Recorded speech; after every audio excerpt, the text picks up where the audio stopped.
Welcome everybody to Catfish Weekly, presented by Whiskerware Apparel.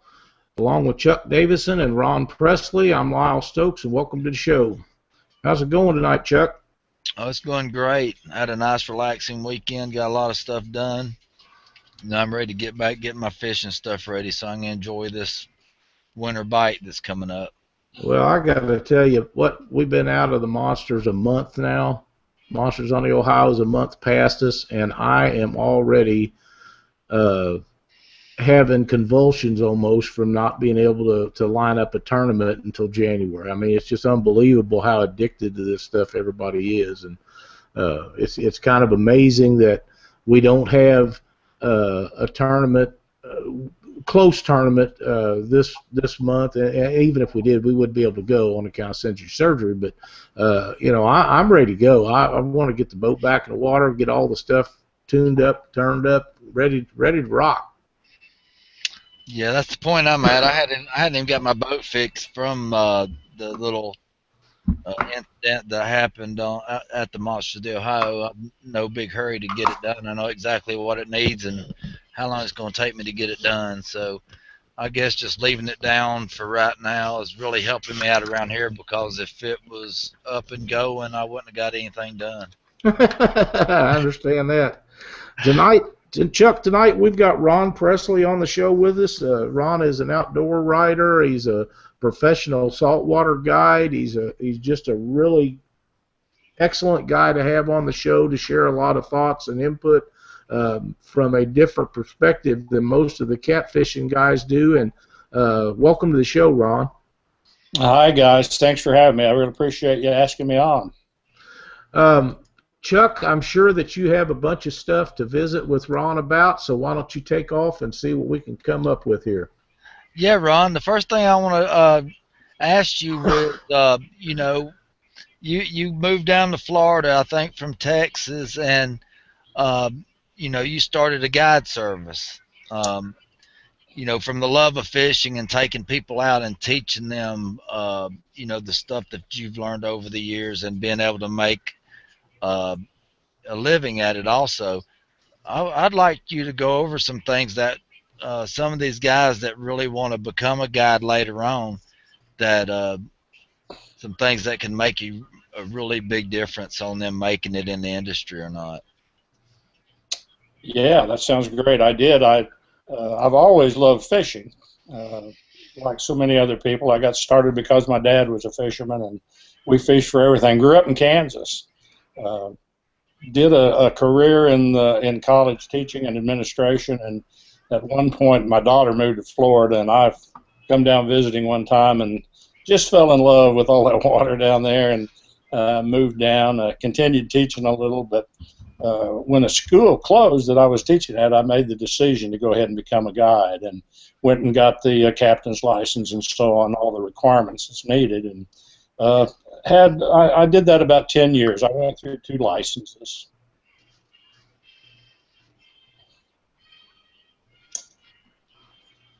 I guess you want to hear some more about that, and it was my guiding that got me into writing. So the two really work together. But one of the things you discover as a guide, if you're going to make any money at it at all, and it's tough, I'll tell you for sure. In fact, I remember some advice I got getting started. Some of you might know the owner of DOA Lures. He lives down here in Florida. His name's Mark Nichols. And Mark said, well, the first thing you don't want to do is go out and buy a new truck, a new car, or a new boat, and then try to make a living fishing. You got to start off easy. It doesn't hurt to use a used boat for a while and so on, but keep in mind it's a business, and you got to make ends meet. So you got to do the economics of it as well as everything else that goes on. You're really a sole proprietor in most cases, what it amounts to. Okay.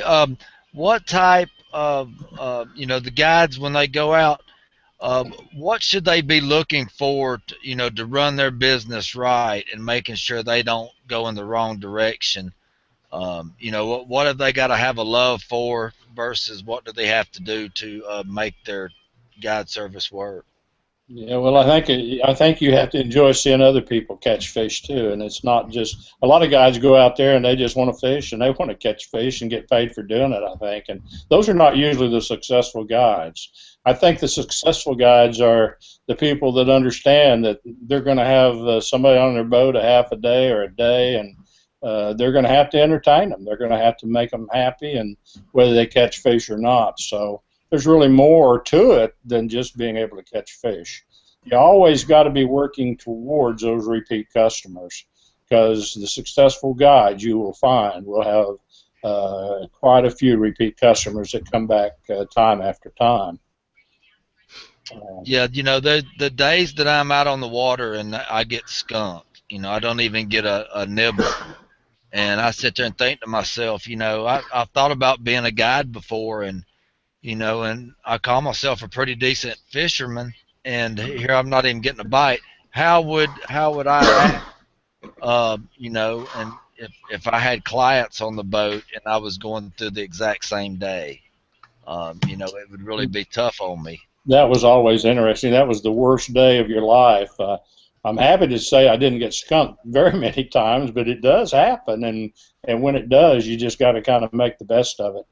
I mean, some people, although there's no guarantee in most cases that you're going to catch fish, and you can't really be sure of it, but if you are good to people, you can make them happy in other ways. You got to tell them a few stories or whatever. But when I got skunked, it was the hardest thing in the world for me to quit.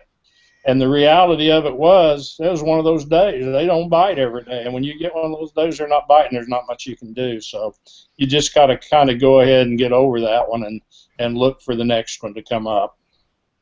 Okay. Well, this year you've really been covering catfishing a whole lot. I met you at the Weiss Lake tournament, out on the water and at weigh in. And you was right out there going around to all the catfishermen's boat, telling them to hold up some fish, you just getting photos. What attracted you to come start covering these tournaments, and how you like doing it? Yeah, well, that all relates to just getting into riding at all, and it was my guiding on saltwater that made me start thinking, well, maybe I'd like to write about this a little. So I actually decided I wanted to write a book, and I'm actually going to hold it up here and do a little self-promoting. Although, if you can see that, the title of that book is "Secrets from Florida's Master Anglers," and it gave me a chance to talk to 20 different guides all across the state of Florida and get their ideas. And what you found was that every fisherman's got a different way of doing about the same thing, so it was very interesting. And I just have to say I'm very proud of that book, because it happened to win first place in the Southeastern Outdoor Press Association's outdoor book category, which was pretty good. I mean, I was just blown away because it was the first thing I really had put out there. And so it gave me confidence, in other words, to go ahead. And I ended up writing another saltwater book. It was called Fishing Secrets from Florida's East Coast. Again, along that same idea of sharing fishing tips, techniques from other people. As I did that, and I was writing magazine stories and so on for saltwater fishing, there was a media event over on Lake Sanford, a crappie event, crappie masters, in fact. And I went over and took part in that, and the first time I'd ever seen spider rigging. So if you guys know what that is, it's a crazy thing where they got eight rods sticking out the front of the boat and so on. But anyway, that interested me in the freshwater.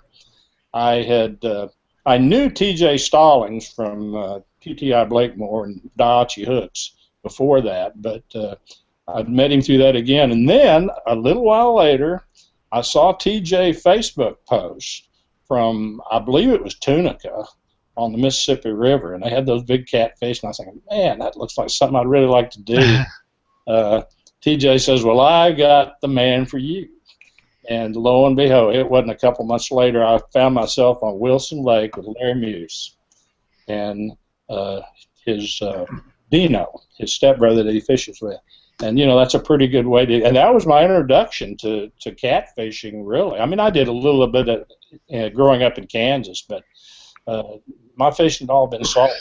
So After that, I started writing a bit about catfishing and trying to learn more. I still consider myself an outsider.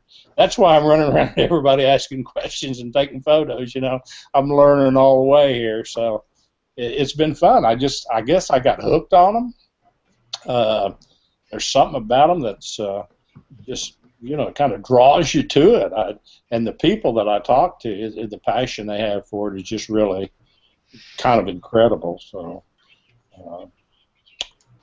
I don't know what you know, what else to really say about that. But that freshwater link was first with crappie, and then that led into the catfish. And I still do both, of course.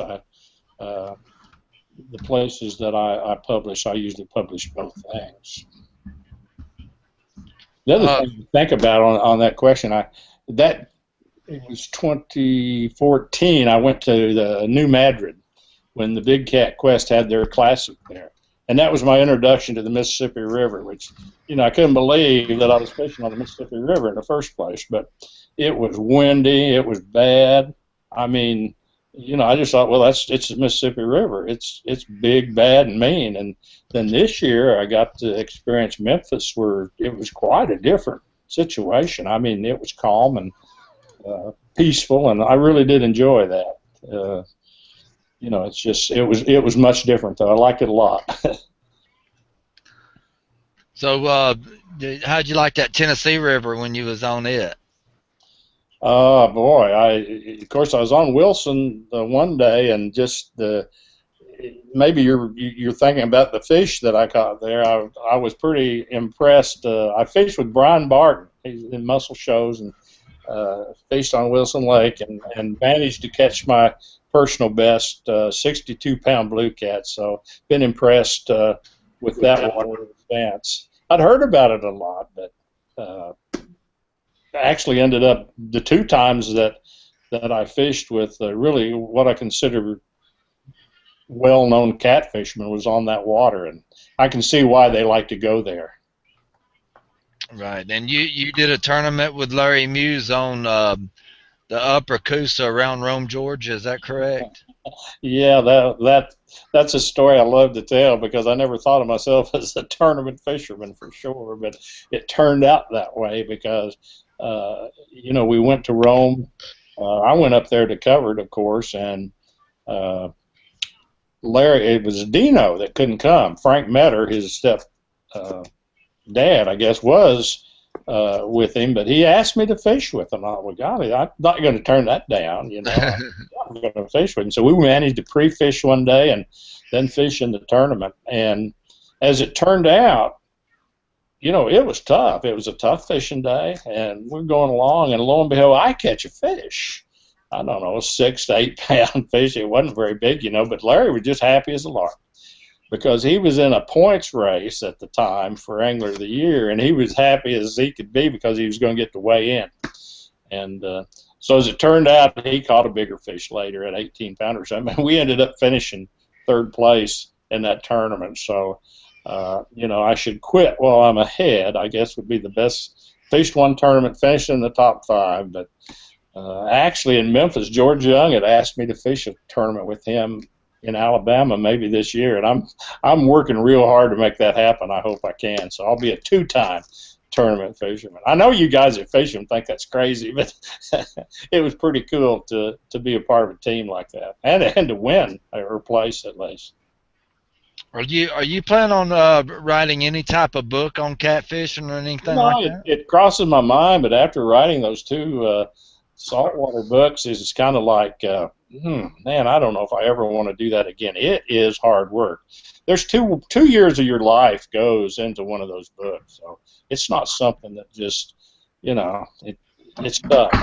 I may do it. I'm collecting a lot more stuff, but I still, like I say, I consider myself an outsider and a novice, but I'm learning all the time. Right, and that tournament you fished Larry on, you got to see him fish his tube drag rig. He was, yes. So I knew about that thing a long time, I think, before a lot of other people did, and it showed it to me, and I even had photographs of it from back in there, but I knew it was sort of a different deal, and I didn't write about it. I didn't really publish it, although I think I may have mentioned it one way or another. Can't remember now. It's been too long, but it was pretty amazing how I don't remember that we ever got hung up, and we covered a lot of territory. That thing works. It was interesting that he shared it on you guys' show. In fact, he let the world know about it. How'd you get him to do that? I put him on not really put him on the spot. We'd already invited him on the show, and I messaged him earlier that day, and I said, "Can you share your drag rig on the show tonight?" I said, "If you can have one, made up, just to show our viewers, what you got going on, that would be awesome." He goes, "Man, I'd be glad to." So it wasn't no biggie. He was totally willing. He wants to sport the grow, and his motto is, I'll show anybody anything I can, but they gotta beat me at my own game. So that's pretty much how he thinks about it. He wants it to be fair out there on the water. He wants everybody to be competing well against each other. It's no fun when the same guy goes out there and blows everybody out by 100 pounds week after week. Yeah, that's for sure. And that sounds like Larry. He's become a good friend of mine, and one of the people I can always go to when I got questions about catfishing, because he is so eager to share. He just answers the question, whatever it is. So I appreciate that about him. Of course, there's a lot of others out there that's the same way, I'm finding. Oh yeah, and I'm sure you got around Bill Dance a pretty good bit when you was over in Memphis. We had him on the show a couple of weeks ago, and he's great. Yeah, he's a whole nother deal there, I'll tell you. And I mentioned New Madrid. On my trip to New Madrid, they have a media day there too, similar to what I was talking about in that crappie thing, where I got to go with some professional fishermen. And in that case, I fished with George Young and Bill Dance in New Madrid. And in fact, there's a pretty good story in Catfish magazine about my interview I had with Bill. But I had no idea he was a catfish fanatic. I just always thought of him as a bass fisherman. And everybody knows him one way or another, but he was knowledgeable. He's a student of the catfish. He's more than a fisherman, I think. He's got a lot of knowledge about it. But at the tournaments, he's just there. He's everywhere. You see him with this guy and that guy and Sharon and so on. With another thing that's going to help that sport grow. Right. He's very good for the sport, and he's done a lot for the conservation around this area, Mississippi, Tennessee, and Alabama. He had in Arkansas, I believe, he had a big hand in all of those. Getting everybody to see what the value in these big catfish and the damage that everybody's doing to these waters. And I don't think if he wouldn't have stood up and got all that going, I still don't think we would be where we're at today without him doing that. Yeah, I think catfishing is lucky to have an advocate like that. He has celebrity status, and people listen to the celebrities, for whatever reason, maybe more than they would you or me. So catfishing in general is probably pretty lucky to have him. I know at the Memphis event, another big Cat Quest event, a bunch of the B&M people were there, and they were fishing with people like George Young and Jason Aycock and more of those B&M pro staffers. And Bill Dance was involved with them too, because he fishes with George Young. But after that, we were able to go take a tour of his studio, and it was just an incredible experience to get to go through there. There's history in the fishing world in general, but catfish too. And he showed us a video he had done on Wilson with Phil King, and I don't even know if it's out yet, but when that show comes out and people see him catching those big catfish, it can't do anything but help the sport again. We talk about how it's going to grow. That's going to be one of the things too people like him that are sharing his own knowledge and other people like Phil King's and showing what can be done, it's going to be really good for the sport. You know, in fact, that also reminds me of that because of that period, I had fished with George Young one day. I'd fished with Jason Aycock one day. I'd fished with Larry Muse one day. And then we did that tour with Bill Dance at his studio. And I woke up that night. It was 2 or 3 o'clock in the morning. I don't know. I couldn't sleep. And I had this story going around in my head. And that happens once in a while. I don't know why. But I had this story going around, and it all related to those guys that I had fished with. In fact, I'll just ask the viewers, I say, just go to Google and Google the title, Catfish Anglers Talk Turkey. Catfish Anglers Talk Turkey.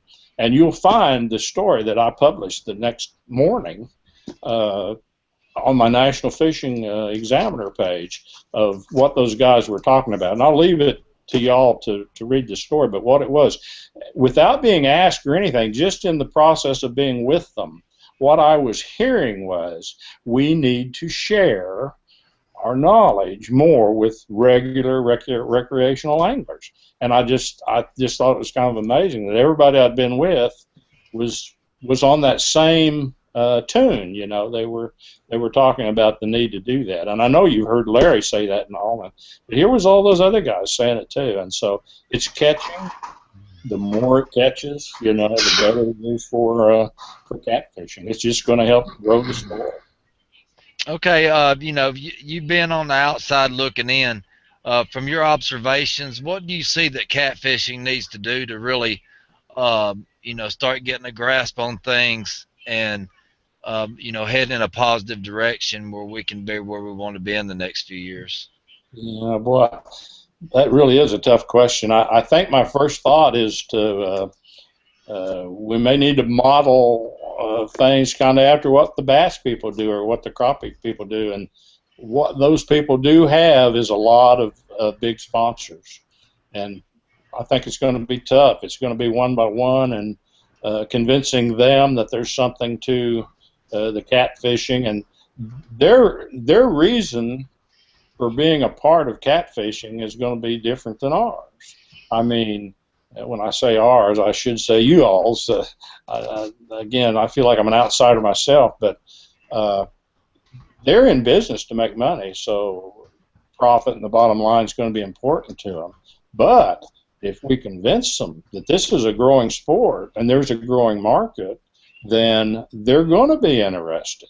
And then we both benefit because they are going to get other markets. We're going to get better tackle, more tackle. Probably research and development will create new things for the catfish market specifically. I think we see that already, you know. So again, it's growing, but I think getting sponsors involved will be a big part of making it grow. You know, I don't know how it could keep from it really if you get them, and how you get them, I don't know. The one thing that I'd say about that, it's just like when I was a guide. If I got someone to sponsor me as a fishing guide, then I had to turn around and give them some benefit of some kind. I mean, you have to do a good job. And so hopefully we'll get those people that are getting the sponsorships that are willing to help them promote their products and help the whole industry grow in that way. I think that'll be a big part of it. I don't know. That's the thing that's on the top of my head. I'll have to think about that some more, I guess. Maybe if I come up with something, I'll bring it up. But and you guys probably got your own ideas about that. I don't know. Yeah, you know, we covered it earlier before the show, and you know, everybody's got to start having more respect for each other's sponsors, and because you know all the gouging and stuff that had gone on in the past has really slowed everything down a lot. It seems to have gotten a lot better. Me and Lyle's really concentrated on trying to unite, you know, everyone and having everybody working together and being united is going to help push it a lot better than a lot of bickering and everybody, um, arguing about sponsors and what so and so uses is better than so and so's. And that's when you go out on the water and prove it and have fun doing it. Yeah. You got to perform for them. But the fact that you mentioned that, it does make me recall seeing social media posts and so on that just beat down some sponsor or something, and there's no gain going to come from that, I don't believe. You can have opinions about, honest opinions about something, but I don't know. My mom always told me, if you don't have something good to say, don't say nothing at all. So, I'd like to see people give that respect. If someone's sponsored by a team and they remain sponsored, or by a company and they remain sponsored by that company, they're working at it. They're doing something right. So let's don't be knocking them down and for personal reasons, in other words. But that's tough. I mean, that's what I always thought about guiding, and guides are individuals. I mean, it's like the old West. Gunfighters, they're very competitive, and in fact, fishing itself was always known for being secretive, and it's not the secretive portion that's going to get the growth. It's going to be those that are not so secret and sharing things and with the other anglers. Yeah, you're exactly right on that. What a lot of sponsors want is they're not worried about, more or less targeting the tournament fishermen. They want to hit the recreational guys, and they want to sell their gear to these guys. So, they're wanting the pro staff to, just besides going out and fishing tournaments, get involved, around their areas and represent these companies well. Then the guys that are recreational fishing, they'll want to, follow suit and buy the same gear that you have. That's exactly right. And I can remember doing fishing shows when I was a guide, and this is an interesting tie-in to outdoor writing too. When I first started writing, I'd get these editors that would say, "Now you can't mention no names, you can't mention no sponsors or anything like that. You can just say what size the hook is, but don't talk about who made it."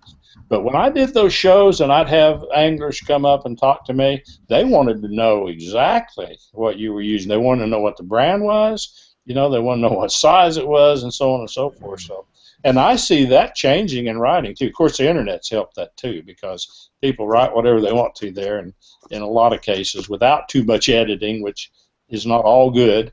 But at any rate, that is changing, and I think what the average recreational angler wants to know is all the details, everything they can. The less they have to discover on their own, the quicker they're going to get into catching fish, and the quicker they're going to get hooked by the sport. Yeah, and I think I read an interview that somebody said, go back and do research on things you read about about fishing in general, because not all website designers are fishermen. And I think that was you that said that. It may be. I don't know. It sounds like something I might have said. Yeah, you was talking about when you was doing the web stuff, and you was trying really hard to get the right information out, but you also noticed that a lot of other websites that was out there were putting out wrong information because they wasn't in it for the right reasons. They wasn't there to help people. I do. I believe that's the difference. It's kind of what that end goal is going to be. I have recently had a good experience with respect to writing, and it deals with Monsters on the Ohio. I've always wanted to go to Monsters on the Ohio just because I hear all you guys talking about it. And it just seems like it must be such a special tournament and so on, and for some reason I've always had a conflict, and I'm only talking about the last couple of years that I knew about it even, but I couldn't go. And this year I decided, well, I've got to write something about it regardless if I'm there or not. So I started scanning Facebook and seeing what I could find. I was looking for comments. I was looking for photos because I wasn't there. I didn't have anything. And I called Aaron Wheatley, and I mean, I don't even know Aaron Wheatley, but I called him, and I got a couple quotes from him and so on. And I messaged a couple folks and on Facebook and got some comments from them. And what I learned in all of that was, Facebook is powerful. The Facebook, and I'm kind of one of the last to get in on that social media stuff. I guess I'm trying to get in it more all the time, but I am getting into Facebook because I wrote a couple of pretty good stories on Monsters on the Ohio without ever being there, and it was because I could get information from Facebook.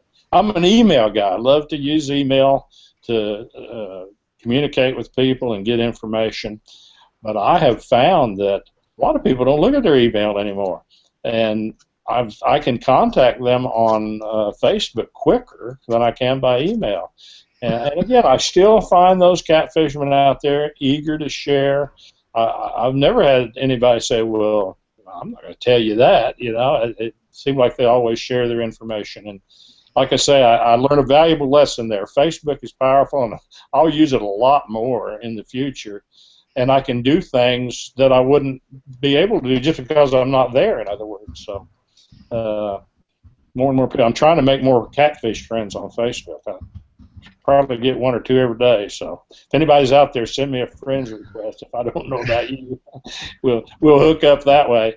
That reminds me of another Mark Nichols story. I'm sorry, but I got to go back to DOA Lures here. And we were at a riders event down there. Of course, it was a saltwater one, but that doesn't matter. But this was when Facebook was new, and Mark says he was talking to the riders, and he said, "Well, there's this thing called Facebook." He said, "I went on there," and he said, "I signed up," and he said, "It's like the next day I had 100 friends, and I didn't even know them." So that's kind of the way it is. But after a little bit of time, you feel like you do know them. So.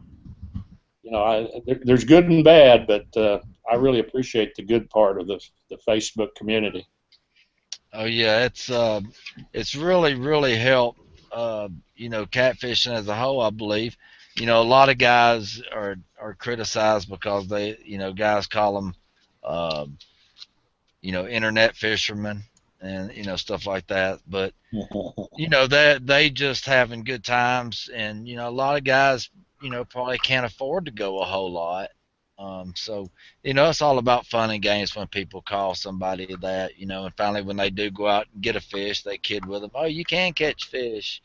You know, but as it seems like everybody on my Facebook page, you know, you just about know them personally, and after you get to meet them, you know, you've read their stuff so much, they're exactly like you pictured them to be, and it's you know, seems like you already know them by the time you meet them. You do get to feel like you know them, and you know, your comment there about everybody can't afford to go everywhere. You know, well, that's the same from my side of the picture too. I can't afford to go to tournaments that exist, and I'm always complaining. In fact, Chuck, you'll remember, because I was complaining about how far my catfish friends were away from Florida. You know, anytime there's a tournament, it's 10 hours or more, it seems like. But it reminded me, because when we talk about people that support catfishing, when I went to that Weiss Lake catfish tournament, there was a lady there named Teresa Hogan. She's with the Cherokee County Tourism Department. Well, she was instrumental in helping put that tournament on. She was instrumental in supporting me by providing my lodging to be there so I could write about it.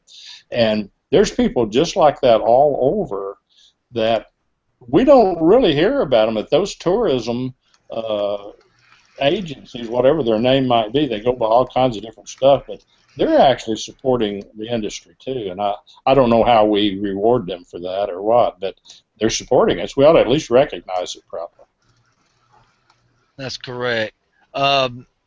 Before I pass you over to Lyle, which I'll probably just bleed right on over to him, I want to talk about, you know, fishing with children and, you know, the relationship you have with your grandchild and going out and fishing with them. Yeah, well, my grandson son is now 19. It's just so hard to believe. But we've been fishing since he was 3 years old. So that whole experience is another thing that we as fishermen have got to continue, and we've got to take those kids fishing, and we've got to make the opportunities that help them. It's kind of hard to say, I guess, but you want them to learn about the outdoors and all. We know how so many of them are hooked on the games and all that stuff, and just getting them out in the outdoors, I think, is a very valuable tool, and again, a simple thing that will help the industry grow as well. I always loved having kids on the boat when I was guiding too, because they will. They'll make the most of most situations. Although that reminds me of another story, and this relates to something you asked me earlier, Chuck, about the bad days. We were going one morning and had this little 8-year-old boy on the boat, him and his mom and dad. And got a lot of families, in fact, because we live here close to Orlando, and the people would be in Orlando, visiting the theme parks over there, and they'd take a day off to go fishing. But anyway, we're out there. It's tough. I mean, we have been around. I've gone to several places. We haven't got no fish. And this little boy looks at me and says, "Captain, don't you have a honey hole we could go to?" And, it just kind of puts you in your place, I guess. But I'd already been to about 8 honey holes, and they weren't biting, And fortunately, before that day was over, we got him some fish.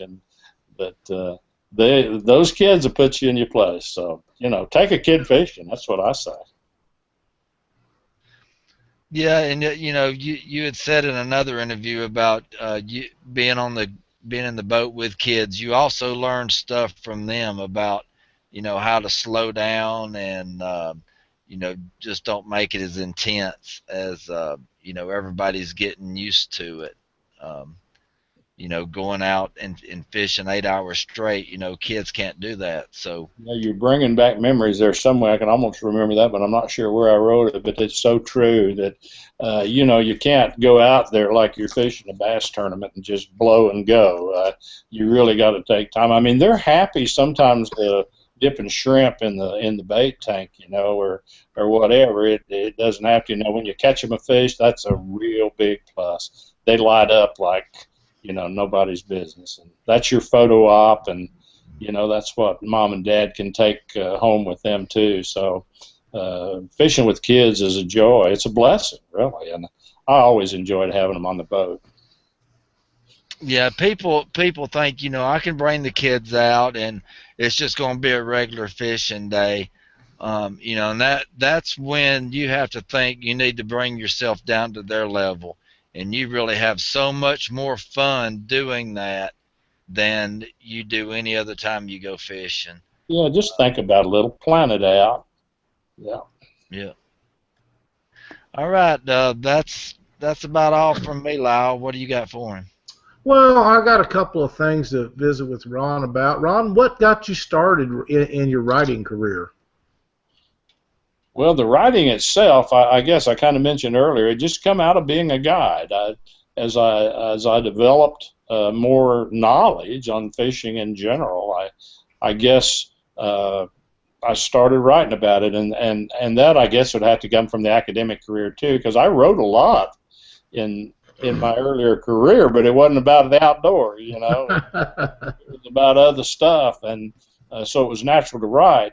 But then I discovered I wish I'd have found outdoor writing a lot sooner. I would have done it all my life and been very happy, because it gives you the opportunities to meet so many good people. I find I never had a bad trip guiding. I'll say that. And all of the people that I'm meeting in catfishing, they're such good people. You feel like your family immediately, almost in most cases. So.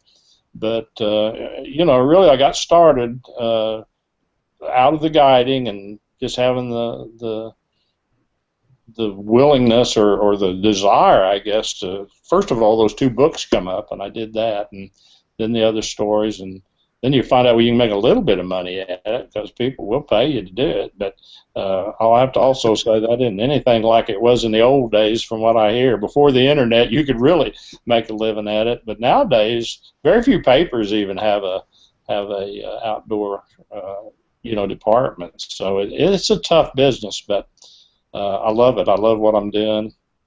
My Examiner page gives me the ability to publish immediately, so I can be pretty up to date with stuff on that page. It's both a news outlet and a story outlet, and I try to provide both on that page. People can subscribe to that, by the way. I might as well say that if they would like to get a notice of any new articles that I write on that National Fishing Examiner page. And just find any story. If you happen to Google that one we talked about, Catfish Anglers Talk Turkey, you'd be on the Examiner page. You can subscribe right there, and easy two-step deal. You click a link, and then they send you an email, and you have to respond. By the way, you do have to respond to that email, or you don't get subscribed. I've had people say they'd tried and they never got subscribed, and it's because they didn't check their email and then click on that verifying link or whatever it is they call it.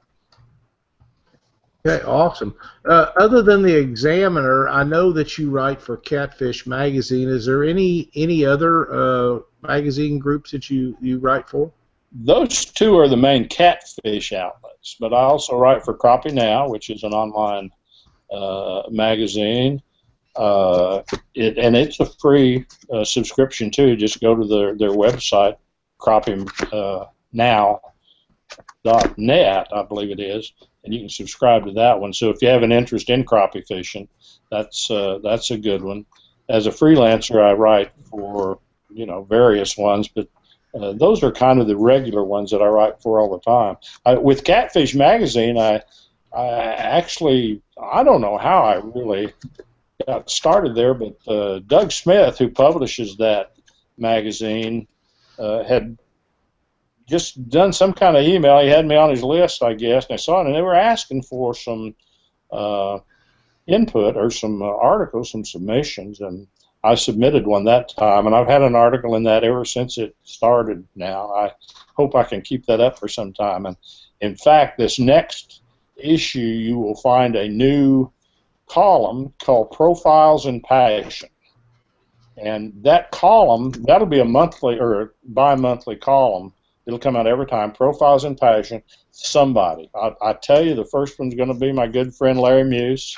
So you can read a little bit more about Larry. I don't know if you'll find anything you don't know, but you might. And it's just so appropriate to me, the name Profiles in Passion, because all these catfish guys I meet, they're just so passionate about what they do. So that column will be aimed at anglers. It'll be aimed at sponsors related to catfishing and any other interests that might be related to catfishing. It'll be in there on a regular basis. So, and people probably do know that they can subscribe to that one free on your website. You've got a link right there that they can use. And if they like a hard copy, they can subscribe for a hard copy as well. Doug Smith, I think, has been doing a good job with that, and he's people like him, other publishers that put stuff in there about catfishing are going to help us all out. So, well, I agree, and Doug is a really good guy. I've visited with him on the phone numerous times, and he does a wide variety of stuff, but he's done a really good job with the Catfishing magazine, because we had nothing other than a publication once a year that come out that targeted the sport that most of us enjoy. So when he started coming out with one every other month, that was a home run for most of us. Yeah, that's right. So yeah, he's done a good job with that. I'm glad to be a part of it, I can tell you that. And I'm not a part of it other than just submitting articles, but I'm glad I have that opportunity. Exactly. I have just started writing for Crappie USA as well, Cabela's, and they have a journal, and hopefully we'll get. I'm assuming the first assignment was crappie, but I'm hoping maybe we'll get some catfish in there. I think that journal covers catfishing as well, because they do the Cabela's King Cat tournaments, of course. So another opportunity for me there, I hope, related to catfishing. Right, right, and I think that with the new owners that has took over the Catfish and Tournament Series for Cabela's, I'm looking for some big things to come out of that. I think it'll be a great asset. Them buying that, I think things will change, and I think they'll change for the better. We had Jeremy Poe on the show here a few weeks ago, and he's really excited about it. So I think that's going to be great for the sport. Um, why? Why do you think catfishing all of a sudden has grown to be such a popular sport? And it always was, but its notoriety has really jumped in the last couple of years. I think it's the big fish. I think it's the fact that we're seeing more and more of the big fish, and people, just the ordinary angler out there, is beginning to realize that he can do that too, that he can go out there and given a little bit of instruction, he has a chance to catch one of those big fish too. And I think that's a big, big part of it. Beyond that, it's just the fact that the attention that it's getting from riders, from sponsors, from you name it, from the tourism folks who are happy to bring a catfish tournament to town.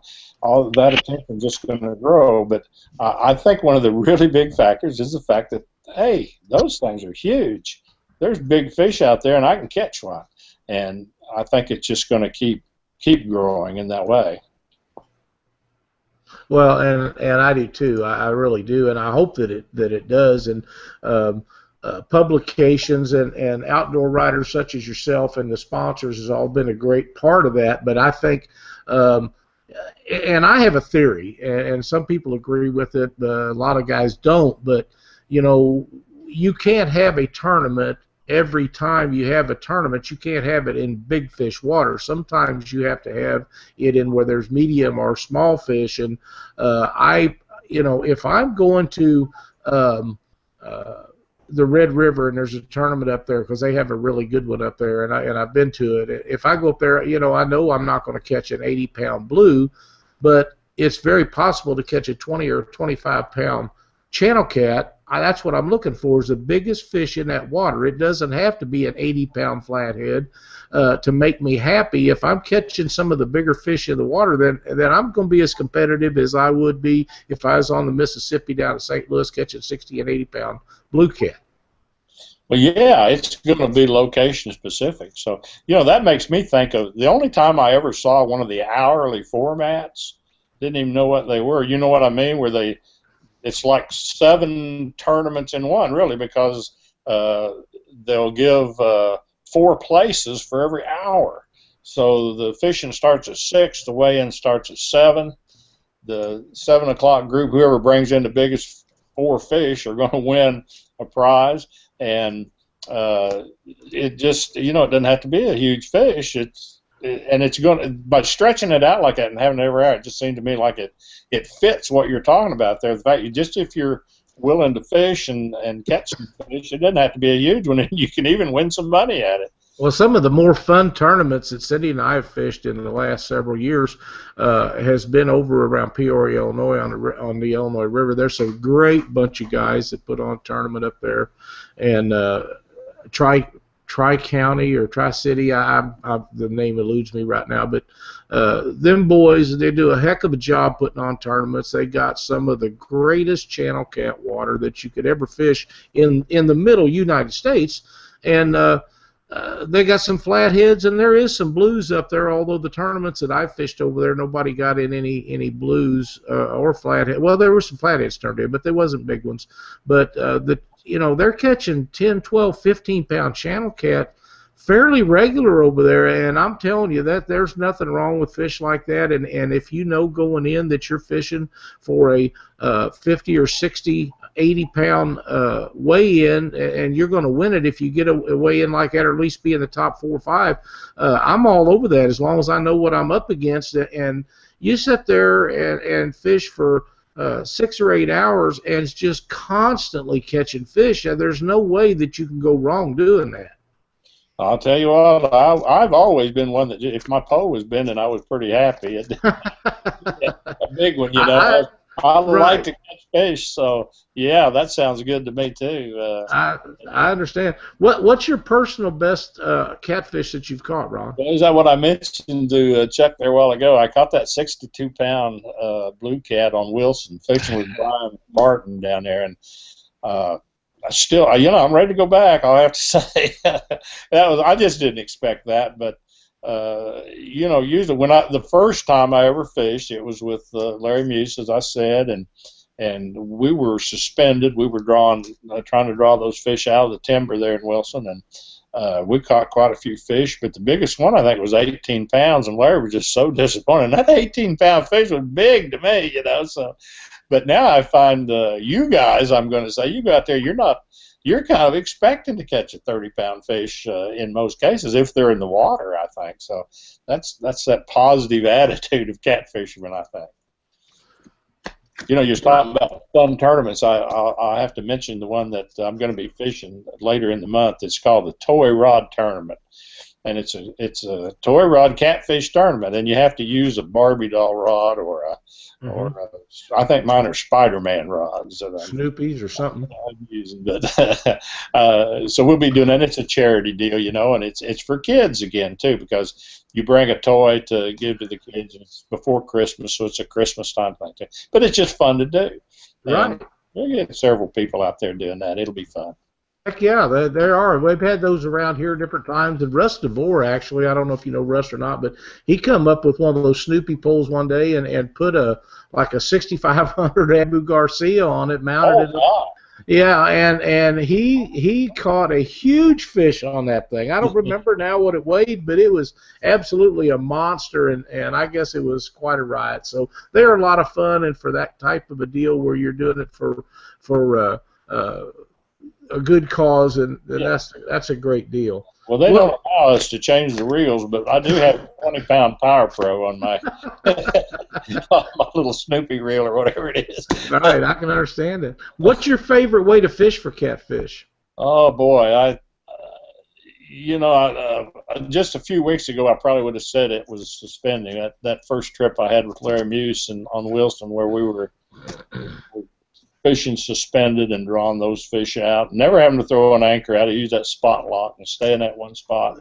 I enjoyed that a lot. It wasn't physically demanding, and at my age, I watched that a little bit. I can't do what I used to do, but it was a relatively simple technique, and it produced. That's pretty good. But I'll have to say, after visiting Memphis a couple weeks ago, and went out with George Young, and he gave me a pretty good lesson on bumping. That's really the first time I'd ever done it. And Larry Muse had always told me that bumping's the way to catch big catfish anyway. And so I did it there one day with George, using the techniques that he showed me, and never caught a big fish, but caught a couple of nice fish doing that. And I had the confidence that I could do it with his technique. And by the way, we shot a video on that I put it on Facebook, and that thing had 1,200 views in like 2 days. And I thought, man, there's some people out there interested in bumping, I think. And so I put it on YouTube, and people can find it on YouTube if they'll just. I'll give you another Google assignment. Google bumping the Mississippi with George Young, and you'll find that YouTube video. It's very simple. It's very basic, but he did a good job with it, and it gives you the very basics of it. But if you Google that title, you'll also find an article that I wrote on the National Fishing Examiner page. That's the same title, goes into a little more detail about doing it. So those two complement each other pretty well, and people that are interested in seeing it could learn some more. Yeah, after seeing all those people hit it on or view it on Facebook, I decided we'd just let it go out there to the world. And I want to thank George, by the way, for taking time to do that. And I want to thank all the people that give me information that allows me to write and do what I do. Couldn't do it without them. Well, Vince Nagowski wrote us a note in chat, says he's been very impressed with the articles you wrote and results from tournaments that you've covered. So that in itself speaks volumes to me. Who was that? Vince Nagowski. I'm not sure I know Vince. Well, you meet him. I'm quite sure if you go back to the Monsters on the Ohio, I'll make sure it happens. Okay, yeah. he's a good guy, and we always meet up down there. It's about the only time I see Vince throughout the year, but he's one of the luckiest guys I know. Every time he goes down there and gets a motel room, there's always something wrong with it. That's 3 years in a row that I know of that he's had problems with motel rooms, so we kind of get a kick out of that. Well, it's always good to hear kind words like that. I appreciate that. Oh, heck yeah. I'll tell you, another writer that does a lot in catfishing is Keith Sutton. Do you know Keith? A lot of people do. In fact, his nickname is Catfish. When I met him at ICAST in Orlando, and he introduced himself as Keith Catfish Sutton. Right. Keith has written a lot of books on catfishing. He writes a lot of stories on catfishing. He and when that story that I mentioned earlier, where I'd woke up in the middle of the night and had that story going around in my head, and wrote the story about catfish angler stock turkey, he saw that and picked it up, and he shared it on his Facebook page, and he said something, I forget what he said, something like, here's a good piece on the future of catfishing, and having somebody like him say something to you, it feels really good. You like to hear the good words occasionally, so I appreciate Keith saying that, and coming from him, it meant a lot to me. So yeah, he's kind of a big deal, you know. So or I've read a lot of his stuff. Maybe he's not. But to me, he's a huge deal, you know. He's a huge deal to me. He's he just carries awards away at the Southeastern Outdoor Press Association like that's going out of style. He's an excellent writer. Yes, he is. He just redid an earlier book. What's the name of that book? I got it right over here. Hardcore Catfishing. Actually, here it is, right here.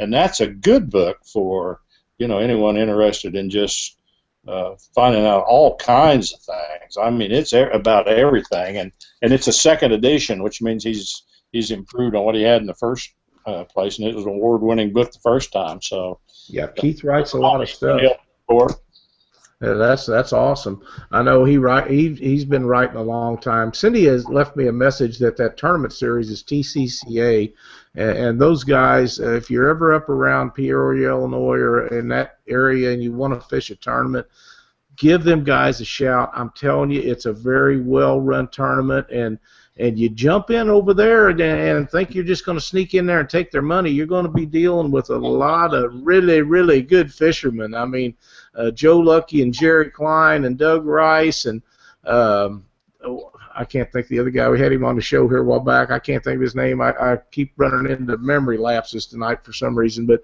them guys over there will let you enter. They'll take your money and pat you on the back as you're leaving to go home. I mean, it's just they're a great bunch of guys, and you couldn't be in any better hands with anybody fishing than with those. Well, let me ask you guys a question here. What, in your knowledge of the tournament fishing especially, could you put in kind of a percentage on how the locals have an advantage, if they do? I personally feel that they have a distinct advantage because when you go into a place especially if it's a place you've never been before, you run into a deal and you go down there, you're going to be down there 1, maybe 2 days, sometimes 3 if it's really a big event, and you got to find the fish that they're fishing for 3 or 4 days a week in 2 or 3 days. They've been doing it for years, and you've got 2 or 3 days to find those fish and make them work so you can put them in the boat before they get to them spots, or they know spots that you're never going to find in 2 or 3 days. So I think the local guys have a distinct advantage anytime you go to an out-of-town tournament. Yeah. You kind of feel the same way, Chuck? Yeah, they, with the new electronics especially, guys that are on the certain parts of the rivers and lakes, they just have so many different places marked, and I'll travel to an out-of-town tournament, and it'll take me all day to try to find 10 good spots, and about half of those I'm really not even sure about. Local guys, they know exactly where they're going to be going. You know, they may go pre-fishing and check the spots and see what's holding fish, but they already know where the go-to places are, where Yeah. the good structure is. Well, I know that tournament I was talking about, that was an hourly tournament, was on Weiss Lake, and there were not a whole lot of locals in that, but they were there, you know, watching, weighing all day long, and all of a sudden, I'll bet you that tournament's twice as big next year as it was this year. And I think that's something recreational anglers need to know. If they get scared because they're fishing against a professional, you know, that's coming to town, I think they've got more of an advantage than they might think there. So get out there and fish those tournaments, guys. That's exactly right, and especially if it's in your local water, you have a distinct advantage. You can compete against anybody that's coming from out of town. I believe that. I don't see any reason why you can't.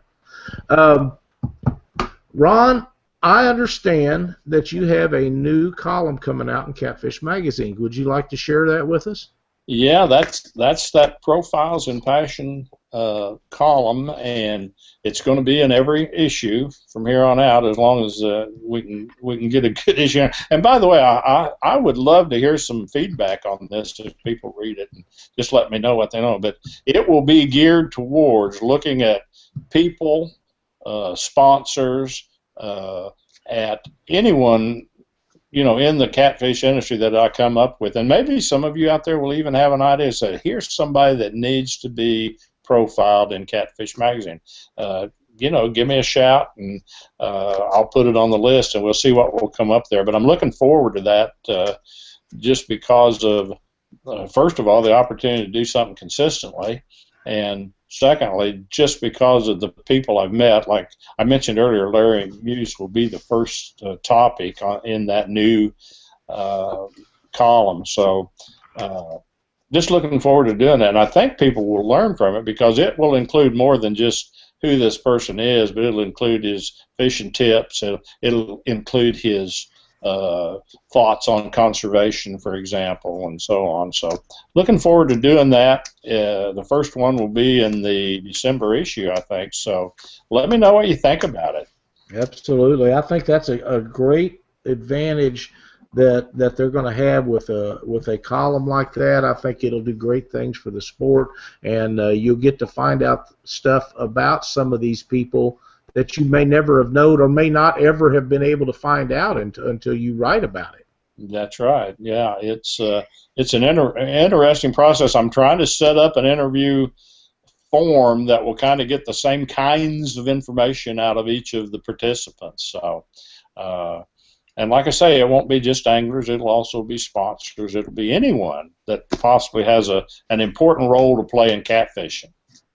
That's outstanding. I'm looking forward to it. I can't wait to read it. And I think that Doug has made a wise choice with that, and you know, we'll all be reading it. Of course, you know, I get the online magazine. Of course, I get the other one too. I don't want to miss anything, but I miss enough by accident without missing stuff on purpose. So you know, that's kind of what it works. They like that hard copy. They want it in their hand, you know. Or well, you know, I get people stopping by the shop every once in a while, and they'll have a repair done, or they just want to shoot the bull or whatever, and they'll pick that up, and I just leave them right here, and they look through them and talk about different things, and then they'll see something, they'll ask questions, and I'll do my best to try to answer them, you know, as well as I can. I hope it's a good one. I hope people like it. Oh, I'm sure they will. You know, I really enjoy reading a lot of stuff that you've wrote, and some of it I didn't realize you had wrote until after I visited with you. But it's I've been back through a lot of that stuff and see, well, there's Ron. Here he is again. Well, here he is again. So you know, you overlook some things, but once you visit with somebody and talk to them and get acquainted with them, you pick up and say, I remember this now, and you passed it by or forgotten about it or whatever. So it's really great what you're doing for our sport, and believe me, we all appreciate it. Well, thank you. I appreciate your saying so. We're running just over an hour, which is not too bad for us, because Chuck and I usually run over most of the time. But at the end of every show, we give everybody a chance to mention any people that they would like to give thanks to, or sponsors, or promote something that they're working on, a project or anything. And since we are getting towards that time, if you would like to do that, Ron, I'll give you all the time you want to do, and go ahead and talk about whatever you need to.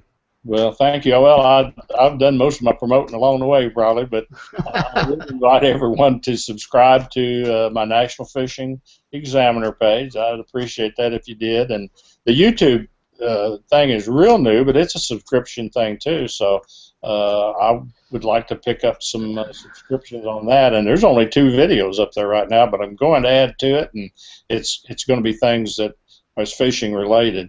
And so that would be great. I want to give a shout out to a friend.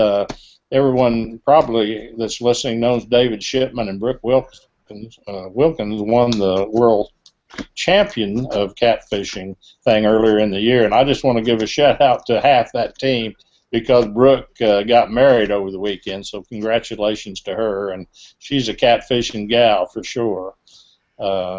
Also, I'd kind of like to give a shout out to some of the people that I've met on the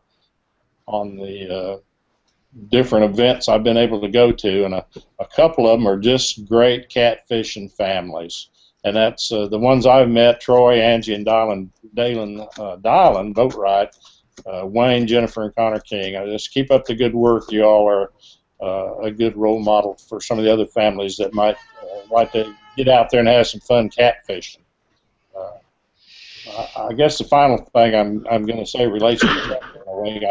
I'm always complaining about how far my catfish friends are away from me, and Chuck noticed that Facebook page, and he sent me a name of a fellow that lives in Florida. It's Glenn Flowers, and of course he still was 8 hours away, even though he's in Florida, because he was out in the Panhandle. So I can't get him too close. But then a fellow.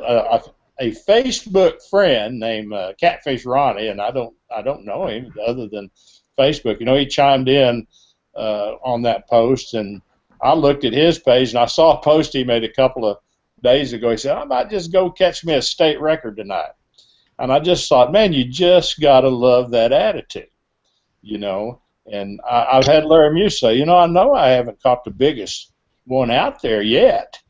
Yet being the prime word there, but it's just the way catfish anglers think. Those big fish are out there.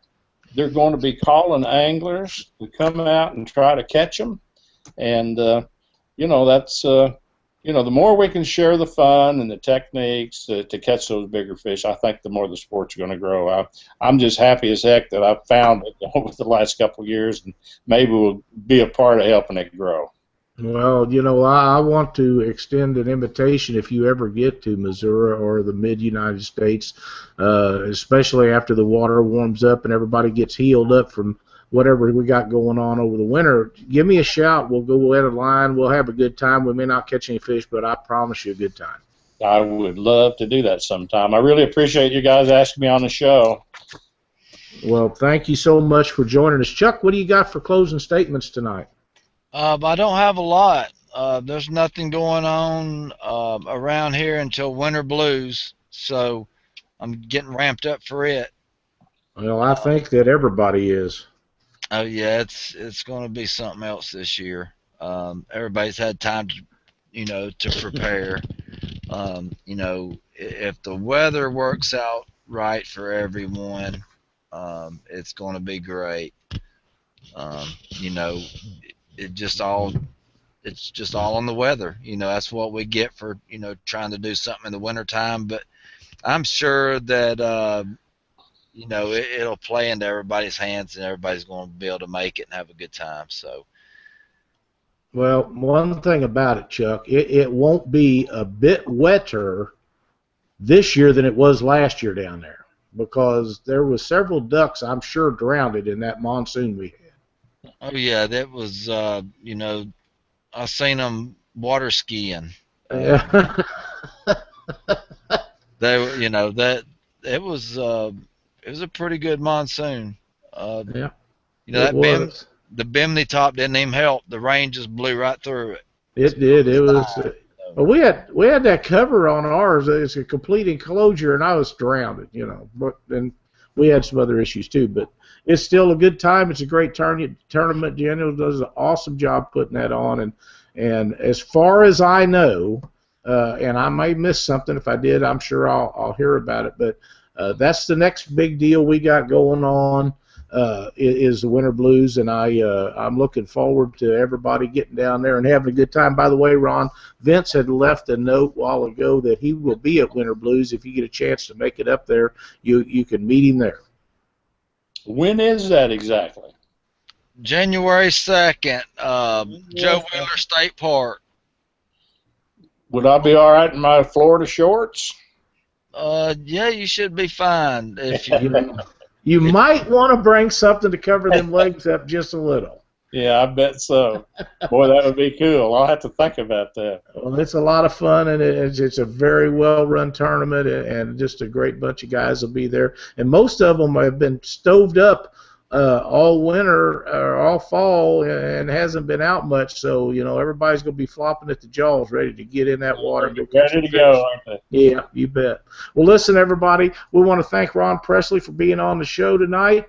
We enjoyed it very much. And for Chuck Davison, I'm Lyle Stokes. We'll see you next week on Catfish Weekly.